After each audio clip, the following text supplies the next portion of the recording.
हिंदी दर्शन में आपका स्वागत है।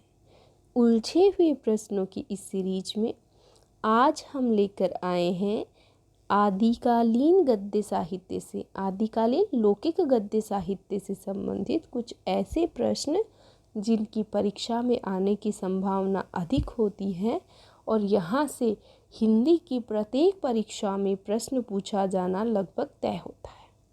तो आइए देखते हैं हमारा पहला प्रश्न।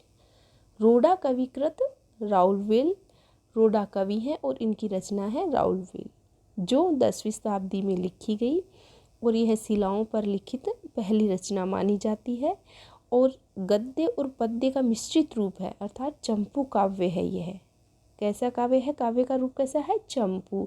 इस रचना में राहुल नामक नायिका के सौंदर्य का नक्सिक वर्णन पहले पद्य में और उसके पश्चात गद्य में किया गया है। इसमें नायिका का नाम है राहुल और इस रचना में हिंदी की 7 बोलियों के शब्द प्राप्त होते हैं, जिनमें राजस्थानी प्रधान है। इसका शिलांकृत जो रूप है वह मुंबई के म्यूजियम में सुरक्षित है। तो हमने क्या जाना?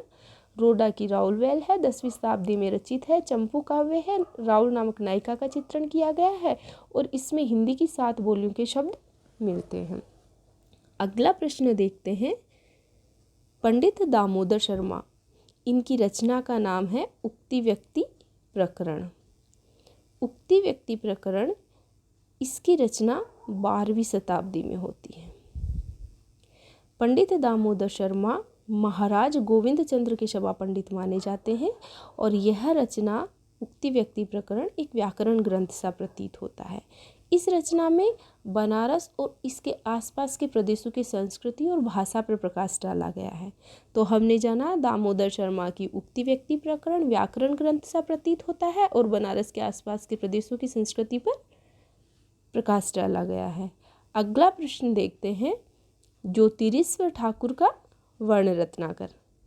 ज्योतिरीश्वर ठाकुर का वर्ण रत्नाकर है और दामोदर शर्मा का उक्ति व्यक्ति प्रकरण है। ध्यान में रहे, दामोदर शर्मा का उक्ति व्यक्ति प्रकरण और ज्योतिरीश्वर ठाकुर का वर्ण रत्नाकर, इसकी रचना 14वीं शताब्दी में होती है और यह एक कोश ग्रंथ सा प्रतीत होता है। उक्ति व्यक्ति प्रकरण व्याकरण ग्रंथ सा प्रतीत होता है और वर्ण रत्नाकर एक कोश ग्रंथ सा प्रतीत होता है।